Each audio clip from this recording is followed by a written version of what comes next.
देखिए अब हम क्लास 9th का मैथ शुरू करेंगे। आपको क्लास 9th और क्लास 10th भी मैथ चलेगा, लेकिन आज 9th का शुरू कर रहे हैं। हम एक्सरसाइज 1.1 से शुरू करें, ठीक है। इसमें सारा आप लोगों को डिटेल्स बताएंगे, कौन चीज़ कैसे हो रहा है, ध्यान दीजिएगा। देखिए चलिए हम पहला चैप्टर ले लिए हैं। पहला चैप्टर का पहला सवाल है, देख लीजिए। क्या शून्य एक परिमेय संख्या है? क्या इसे आप P बाई Q के रूप में लिख सकते हैं, जहां P और Q क्या है, पूर्णांक है, Q नॉट इक्वल टू 0। इतना दिया गया। पढ़ लेके 2-3 चीज समझिए आप लोग। परिमेय संख्या क्या है, ये पॉइंट समझना है, फिर पूर्णांक क्या है, 2 पॉइंट आप समझिएगा तभी चीज सीख पाइएगा। देखिए परिमेय संख्या के आपको डिटेल्स वीडियो हम दिए हैं, लेकिन अभी फर्स्ट देख लीजिए। परिमेय संख्या एक ऐसी संख्या है जो P बाई Q के रूप में लिखाएगा और Q नॉट इक्वल टू 0 होगा, मतलब नीचे वाले, इसको हम लोग बोलते हैं अंश और इसको बोलते हैं हर। ध्यान दीजिए, जो हर है 0 के बराबर नहीं होगा और P तथा जो Q होगा दोनों पूर्णांक होंगे। दोनों क्या होंगे? पूर्णांक। अब देखिए फिर है पूर्णांक। पूर्णांक का मतलब पूरा अंक कंप्लीट होगा। जैसे देखिए हम एक नंबर लाइन बनाएंगे, इधर 1, इधर 2, इधर 3, इधर -1, -2, -3, ये कंप्लीट नंबर है। 3 है, 2 है, 1 है, 0 है, -1, -2, -3, ये पूरी चीज को हम पूर्णांक बोलते हैं। इधर हो गया आपका धनात्मक और इधर हो गया आपका ऋणात्मक, ये हो गया शून्य। ध्यान दीजिएगा, जब धनात्मक संख्याएं, ऋणात्मक संख्या और शून्य को शामिल कर देंगे तो बनता है मेरा पूर्णांक। इसको आम भाषा में समझे पूरा अंक। यहाँ तक पूछा है क्या शून्य एक परिमेय संख्या है, बताइए। तो जब हम शून्य का ही लिखते हैं तो हमने लिखते हैं P बाई Q, तो शून्य बटा में 1 लिख लेंगे। क्लियर है? Q नॉट इक्वल टू 0, 1 0 के बराबर नहीं है। समझ आ रही है बात? P और Q पूर्णांक है, देखिए तो 0 और 1 पूर्णांक है कि नहीं है? देखिए यहाँ पे 0 भी और 1 भी है, पूर्णांक है ना। तो इस तरह आप लिख सकते हैं क्या शून्य एक पूर्णांक है? तो देखिए हाँ, शून्य एक पूर्णांक है। आपको यहाँ पर डिटेल्स बता दिए पूर्णांक क्यों है, वजह क्या है, वो हम सारा बता दिए यहाँ पे। क्लियर? आज इस तरह पूछा है कि 3 और 4 के बीच 6 परिमेय संख्या ज्ञात कीजिए। देखिए परिमेय संख्या ज्ञात करने का अनेकों तरीका है। पहला तरीका है 1/2 कर लीजिए। अगर इसको आप A माने, इसको B माने, तो आप कर लीजिए A प्लस B। करिएगा तो एक निकल इसका लाइन ड्रॉ कर लेंगे, इधर 3 लिखेंगे, इधर 4 लिखेंगे, तो बीच में करेंगे तो 4 3 7, ये हो जाएगा 7 बटा में 2। इन दोनों को बीच निकालेंगे तो ये निकलेगा, इन दोनों को बीच निकालेंगे तो यहाँ निकल जाएगा, इन दोनों को लेंगे तो ये निकलेगा, फिर ये निकलेगा, फिर ये निकलेगा। इतना करना ये भी सही है, लेकिन इतना करना बड़ा प्रोसेस है, इसलिए हम आसान भाषा में सीखते हैं। आपको ये पूछता है कि परिमेय संख्या या बीच की संख्या निकालने के लिए कर सकते हैं 1/2 और दोनों का जोड़ के कर दीजिए तो बीच वाली संख्या हमको निकल जाएगी। ठीक है, इतना हम नहीं करेंगे। आइए बेस उसको आसान बनाते हैं। कि 3/4 है ना, नीचे कुछ तो 1 कर लीजिए, ये बात समझ रहे, 1 हम कर लीजिए।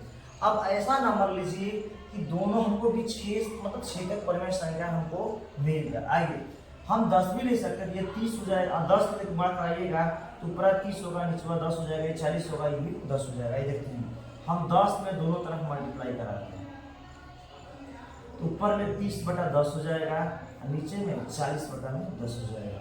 आप ले सकते हैं 31/10, 32/10, 33/10, 34/10, मतलब हम जो भी आएगा इसके बीच में वो सारी परिमेय संख्याएं होगी।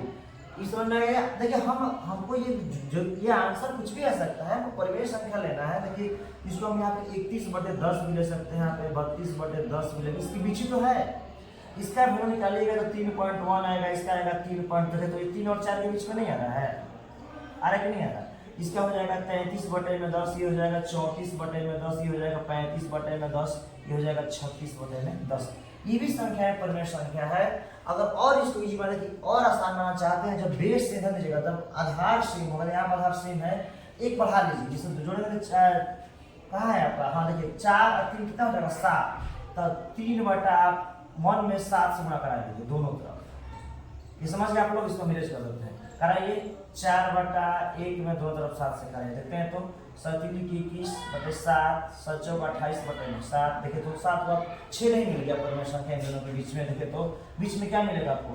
22/7, 23/7, 24/7, 25/7, 26/7, 27/7। कम किए तो 1 2 3 4 5 6, 6 तो मिल गया परिमेय संख्या। आपको 3 तरह से हम बताए, a/1/2 a प्लस b कीजिए या ऐसे कीजिए ऐसे कीजिए, किसी एक को आप नोट कर लीजिएगा जो आपको समझ में आए। ठीक है, ये निकालना बहुत ईजी है। अब ये सवाल देखिए, इसमें 5 परिमेय संख्या पूछा है, आप इसको होमवर्क में कीजिए। ठीक है, जो जस्ट वही रूल लगेगा। देखिए यहाँ तो को नहीं समझ में आ रहा, 3/5 है 4/5 है, इसको नीचे वाला बराबर है, अच्छी बात है। देखिए ये 3/4 है और ये होगा 4/5। आप इसको 6 से कराइए या अच्छे से कराइए, कितना हो जा रहा है, हाँ या तो नहीं तो किस से कराइए, 18 में क्या हो जाएगा 24।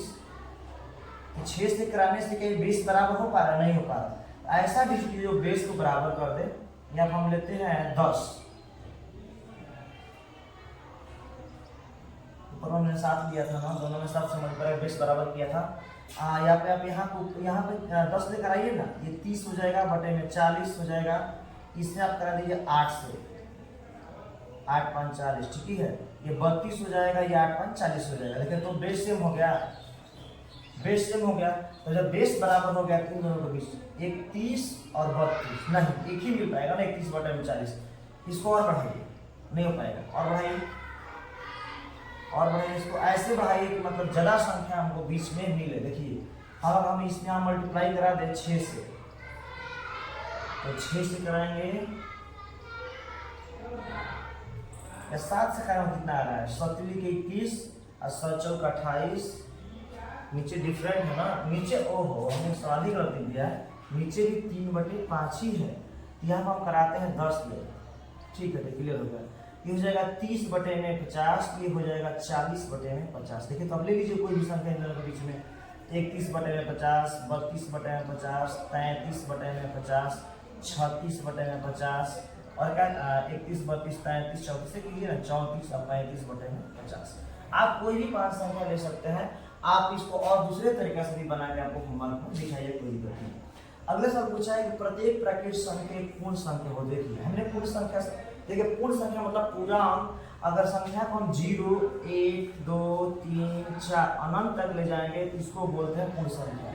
अब जब प्राकृतिक संख्या की बात करेंगे तो 0 कट जाएगा, ये 1 हो जाएगा, 1, 2, 3, 4 ये अनंत तक जाएगा, इसको बोलते हैं प्राकृतिक संख्या। ये प्राकृत, ये पूर्ण। आप बताइए क्या प्रत्येक प्राकृतिक संख्या पूर्ण संख्या है? तो ये प्राकृतिक संख्या इसमें शामिल नहीं है, यहाँ से 1, 2, 3 अनंत तक नहीं है शामिल, इसलिए लिखेगा हाँ ये सत्य है। ये क्या है? सत्य है, शामिल है। आपको दिखा दिए यहाँ पे शामिल है। दूसरा पूछा है प्रत्येक पूर्णांक एक पूर्ण संख्या है। ध्यान दीजिए, प्रत्येक पूर्णांक एक पूर्ण संख्या। पूर्णांक आपको हम बताए थे कि पूर्णांक में प्लस भी होता है, माइनस भी होता है, जीरो भी होता है, और पूर्ण संख्या को हम बताए कंप्लीट संख्या होती है। तो प्रत्येक पूर्णांक एक पूर्ण संख्या। देखिए मान लीजिए पूर्णांक माइनस में होता है, ध्यान दीजिएगा। हमने यहाँ पर देखिए पूर्णांक क्या होता है, पूर्णांक -3 भी हो सकता है, -2 भी हो सकता है, 0 भी हो सकता है, 1 भी हो सकता है, 2 हो सकता है, लेकिन पूर्ण संख्या हमेशा 0, 1, 2, 3 ये अनंत तक जाएगी। तो इसमें माइनस शामिल है नहीं है, इस कंडीशन में क्या हो जाएगा? असत्य। इस कंडीशन में क्या होगा? ये असत्य। प्रत्येक पूर्णांक पूर्ण संख्या नहीं है, लेकिन प्रत्येक पूर्ण संख्या एक पूर्णांक संख्या है, ये समझिए। असत्य हो गया। पूछा प्रत्येक परिमेय संख्या एक पूर्ण संख्या है। देखिए तो प्रत्येक परिमेय एक पूर्ण संख्या है। देखिए तो हमने लिखा परिमेय। अब -5 परिमेय संख्या नहीं है, आइए चेक करते हैं। 5 बटे उसको 1 लिख सकते हैं। ये p हो गया, क्या हो गया? q हो गया। ये 0 के बराबर है नहीं है, दोनों पूर्णांक पहले किया है, लेकिन क्या -5 एक पूर्ण संख्या है? नहीं है, ये हो जाएगा असत्य। बेसिक लेवल से पूर्ण संख्या क्या है, परिमेय क्या है, पूर्णांक क्या है, पूर्ण के सारा आप सीखिएगा तो कोई डाउट नहीं रहा है। हमने आपको एक्सरसाइज 1.1 कंप्लीट करा दिया। आइए हम यहाँ पर 2 भी ले लिए हैं, स्क्रीनशॉट ले लीजिए। हम 2 भी आपको दिखा रहे हैं। देखिए अगला सवाल पूछा है कि प्रत्येक अपरिमेय संख्या एक वास्तविक संख्या। ध्यान दीजिए, अपरिमेय संख्या, देखिए आपको हम सारी संख्या बताए हैं, लेकिन एक और बता देते हैं वास्तविक संख्या क्या होती है।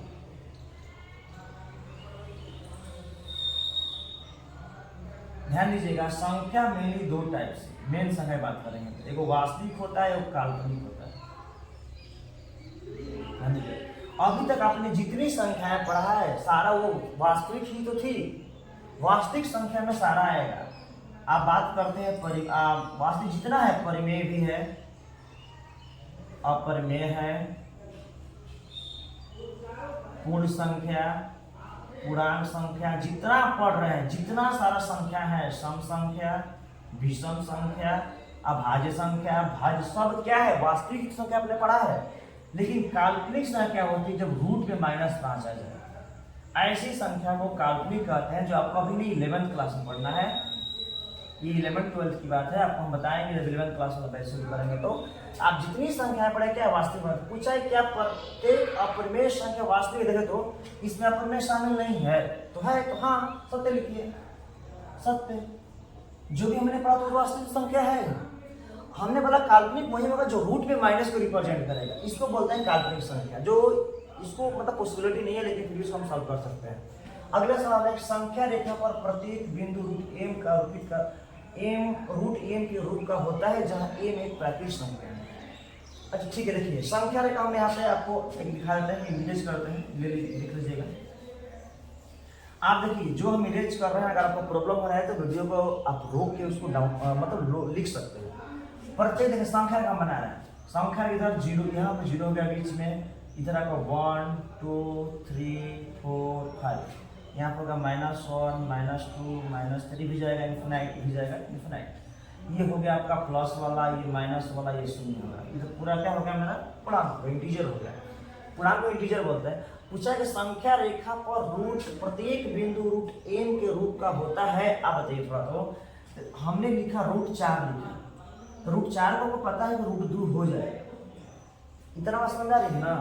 4 का √2 हो जाएगा, लेकिन आपको हम √5 लिखते हैं। √5 का अगर हम निकालेंगे तो संख्या रेखा पे तो है रूट एम का रूप होता है, लेकिन जहां प्रत्येक एम लिखा है प्राकृतिक संख्या होगी। एम क्या है, प्राकृतिक। 5 देखिए 5 मेरा प्राकृतिक संख्या है कि नहीं है, ठीक है। लेकिन क्या है, संख्या है वो हम लिख पाए हैं इसको, हाँ इसके बीच है, लेकिन संख्या पर लिख नहीं ना पाए हैं, इसीलिए देखिए। लेकिन रूट क्या बोलते हैं, √4 का 2 होगा ना, ये देखिए आप संख्या का 2 है, हम लिखते हैं √9 का 3 होते हैं, आप संख्या का 3 तो ही किया। लेकिन क्या आपका √5 का इसमें दिखेगा, नहीं दिखेगा, इसलिए क्या हो जाएगा सत्य। आइए देखो, प्रत्येक वास्तविक संख्या एक अपरिमेय संख्या होती है। जितनी सारी वास्तविक संख्याएं क्या अपरिमेय होती है, बताइए जरूरी है नहीं है। देखिए तो हम लिखते हैं 5, क्या 5 मेरा अपरिमेय संख्या है, 5 वास्तविक तो है 5, लेकिन क्या है ये 5 परिमेय संख्या है, इसलिए भी क्या होगा असत्य। ये कहना बिल्कुल गलत है। हाँ प्रत्येक अपरिमेय वास्तविक है, लेकिन प्रत्येक वास्तविक अपरिमेय नहीं है। क्लियर समझ रहा है, ठीक। आइए बढ़ते हैं, देखिए अगला सवाल देखते हैं, क्या सभी धनात्मक पूर्णांक के वर्ग अपरिमेय होते हैं, यदि नहीं वर्गमूल तो क्या प्रत्येक सभी पूर्णांकों के वर्गमूल अपरिमेय होते हैं, यदि नहीं तो एक संख्या के वर्गमूल उदाहरण लीजिए और प्रत्येक संख्या देखिए आप बताते हैं। आइए सिंपली हम वर्गमूल निकालते हैं, आपको दिखाते हैं 1 का 2 का 3 का 4 का 5 का 6 का 7 8 9 10 का देता है। हम 1 का 1 लेंगे, √2 ही हो जाएगा, आपका √3 होगा, 4 का 2 होगा, ये √5 होगा, ये √6 होगा, ये √7 होगा, ये आपका 2√2 देखिए, ये 3 होगा, ये √10 होगा। आइए अब बताइए 1 क्या है, ये परिमेय संख्या है, ये अपरिमेय हो गया, क्योंकि रूट आपको बताएंगे हम सिखा रहे क्यों है, अपरिमेय है, ये भी अपरिमेय है, ये परिमेय हो गया, ये अपरिमेय है, ये भी आपका अपरिमेय है, ये भी आपका अपरिमेय है, ये भी अपरिमेय है, ये परिमेय हो गया, ये अपरिमेय हो गया। समझिए √2 अपरिमेय क्यों है, इस बात बता, हमको √2 को √2/1 तो लिख सकते हैं, 1 ≠ = 0 है, लेकिन क्या √2 पूर्णांक है, क्या √2 पूर्णांक है, बताइए तो नहीं है, इसीलिए क्या है अपरिमेय है। ये आपसे पूछे क्या सभी धनात्मक पूर्णांक, सारा तो धनात्मक तो है नहीं, तो क्या सभी धनात्मक पूर्णांक का वर्गमूल अपरिमेय है, नहीं है। देखिए यहाँ पे ये परिमेय है, देखिए यहाँ पे भी ये परिमेय है, ये और होगा, यहाँ पे भी 2 हो गया, 3 हो गया, सब क्या है परिमेय है। इसीलिए आपका एग्जाम्पल देखिए, यहाँ पर हम उदाहरण दीजिए, जो एक परिमेय है आपको दे दिए हैं, ये 9 वाला है, ये 4 वाला, आपको 10 तक दिखा दी, इसका हो गया। आइए तीसरा सवाल देखते हैं, दिखाइए कि संख्या रेखा पर रूट 5 को किस प्रकार निरूपित करेंगे। देखिए इसको हम लॉजिक समझते हैं। आपको पता होनी चाहिए कि जब भी संख्या रेखा लेंगे तो 1 यूनिट से लेते हैं, 1 2 3। इसका मतलब इन दोनों के बीच का डिस्टेंस 1 है, इन दोनों का डिस्टेंस भी 1 है और इन दोनों का डिस्टेंस भी क्या है 1 है। सबका डिस्टेंस क्या है 1 है। हमको रूट 5 तक जाना होगा। आइए देखते हैं कैसे जाएंगे। हमने यहाँ पे एक इंडिकेट कर ली, इसको जोड़ लिया, ये 1 है ना। ध्यान दीजिएगा, आपको पता है कि हम इस 1 को यहाँ भी 1 एक लाइन ड्रॉ कर लेंगे, 1 ही करेंगे, यहाँ से मैच करिए 90 बना, ये आपका राइट एंगल बना, मतलब समकोण त्रिभुज बना। तो समकोण त्रिभुज का क्या होता है कि लंब का स्क्वायर प्लस आधार का स्क्वायर रूट में, तो 1 स्क्वायर प्लस 1 स्क्वायर। ये कितना हो गया मेरा? ये मेरा हो गया √2।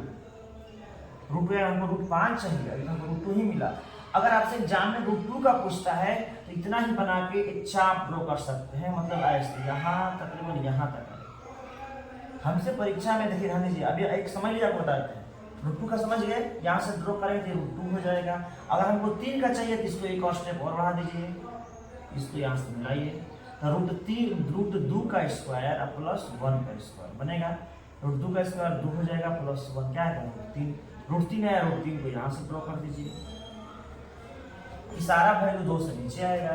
अगर हमको √4 पूछ रहा है, √4 का मतलब 2 का पूछ रहा है तो फिर एक स्टेप आगे जाइए, इसको मान लीजिए तो हो जाएगा आपका रूट में √3 का स्क्वायर प्लस 1, तो क्या हो जाएगा √3 का स्क्वायर करेंगे तो आपका 3 प्लस 1 हो जाएगा √4 मतलब 2 का आइए 2 का मैच करके इसी तरह हम संख्या को बनाएंगे। आइए 5 वाला सीखिएगा तो सारा सही जाएगा। देखिए आपको बता दिया है, तो कोई आपको 1 इकाई लिए हैं, आपको ए भी ले लिए हैं 1 इकाई, ई भी 1 लिए, भी 1 ले लिए हैं, तो 1 का वर्ग प्लस 1 का वर्ग तो √2 आ गया। यहाँ पे दिखा दे √2 पाइथागोरस ले, √2 हो गया। इसी प्रकार हमने उसी को लेकर आपको समझाया ना, √2 का स्क्वायर प्लस 1 हो जाएगा, 2 प्लस 1 क्या हो जाएगा √3 हो जाएगा। हमने ओडी को ले लिया, √3 का स्क्वायर प्लस 1 स्क्वायर तो √4 भी 2 हो गया। हमने ओई को ले लिया तो √2 का स्क्वायर प्लस 1 का स्क्वायर √5 हो गया। जितना आगे बढ़ेगा हम उसको निकालते जाएंगे। ये होता है संख्या रेखा को रिप्रेजेंट करना। अब ओ को केंद्र मानकर ओई, यहाँ पे ओई है, ओई को त्रिज्या मानकर एक अपना चाप ड्रॉ कर लिया, हमने चाप खींच लिया और उस जहाँ चाप कट किया उसका नाम ओई रख लिया। ध्यान दीजिएगा, जितना ये डिस्टेंस होगा उतना ही डिस्टेंस मेरा ये भी होगा, क्योंकि हमने चाप खींचा है ना, तो ये दोनों त्रिज्या का काम करेगा। ये होगा संख्या रेखा का निरूपण। ये बहुत ही आसान है। √2 का पूछे परीक्षा में, √3 का पूछे तो निकालना 1 यूनिट को ले लीजिएगा तो आसानी से ये बन जाएगा। आपको हमने एक्सरसाइज 1.1 का पूरा समझाया और आपको 1.2 का भी पूरा समझा दिया, और नेक्स्ट डे आपको 1.3 ऐसे सीरियल बेसिस कराते रहेंगे और विस्तृत आपको समझाएंगे। जितना हो सके वो समझ लेंगे। बस मेरा चैनल सब्सक्राइब कर लीजिए, maths magic apps extra channel को, और देखते रहिए। Thank you.